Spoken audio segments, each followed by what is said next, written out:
Hello and welcome to Deadly Roots, the lore of the Necromancer. This is to celebrate the release of the Necromancer class in Diablo 3. Where do Necromancers come from? What is the balance and why do they care so much about it? And when exactly did these mysterious figures first begin practicing their dark arts? Whether you've played a Necromancer in Diablo 2 or are simply looking forward to playing one in Diablo 3, you might have pondered the answers to the above. At the same time, the lore of this class can be hard to piece together, spanning multiple books as well as conversations in the games themselves. To make it easy for you to finally get the answers you seek and to help you get in the mood to raise the dead, we've provided a helpful summary below. So stay a while and listen. The Life of Rasma. When Sanctuary was created, the demons and angels who hid there, including the leaders Inarius and Lilith, had offspring, the first of the Nephilim. The angels and demons eventually clashed over whether to spare or kill their new progeny, who had the potential to be more powerful than their progenitors. While Inarius weighed his options in solitude, Lilith lashed out and killed the remaining demons and angels to prevent them from harming the Nephilim. Upon returning and seeing what she had done, Inarius became outraged and banished her. Soon after, he grew wary of the Nephilim's growing power and changed the World Stone to weaken them. In the years that followed, each generation of Nephilim lived shorter lives while forgetting all about their original powers and eventually becoming the humans of today's Sanctuary. During this time, Inarius' son Linarian rebelled against his father's plans, strengthening his power while seeking those who are aligned with his goals. At some point, he also discovered the balance, the delicate interplay between the powers of order and chaos. He eventually changed his name to Rasma and began working to keep Sanctuary hidden from the high heavens and limit the influence of the burning hells there. Many years later, Rasma sensed Lilith had returned to Sanctuary and reached out to Mendeln Oldiomd to help stop her. In this way, Mendeln became Rasma's first apprentice.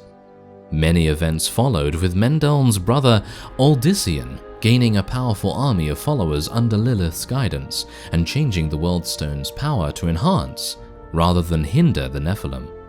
In the end, Lilith was again banished by Inarius, while Inarius himself was captured after the forces of the Burning Hells and High Heavens invaded Sanctuary.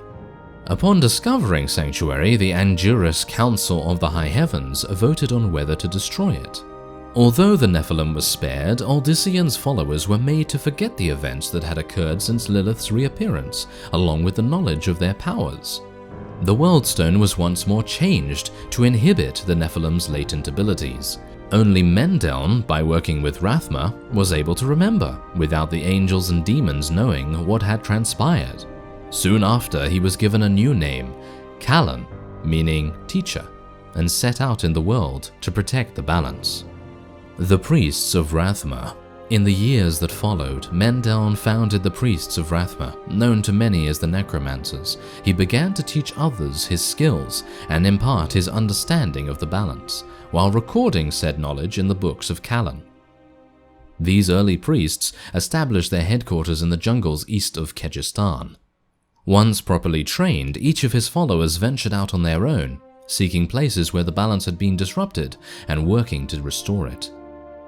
Each of these students would continue the tradition of finding and taking apprentices.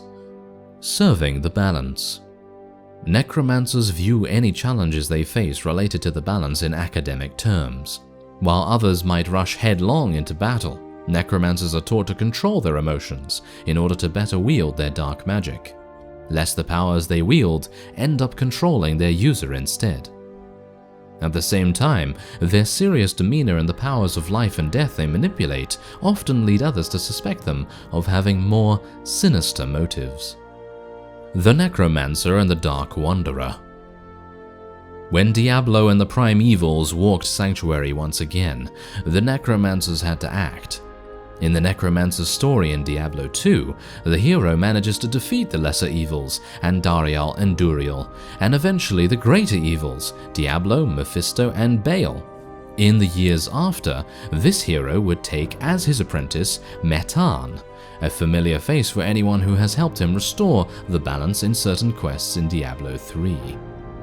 A star has fallen on Tristram Cathedral, and the Necromancers will answer the call. You have been asked by your master to bring rest to the dead and restore the balance. What untold powers will you discover to aid you? What challenges will you face, and how will you overcome them?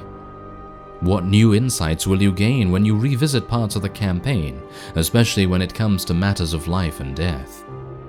Your journey begins, Necromancer. To all who oppose you, beware.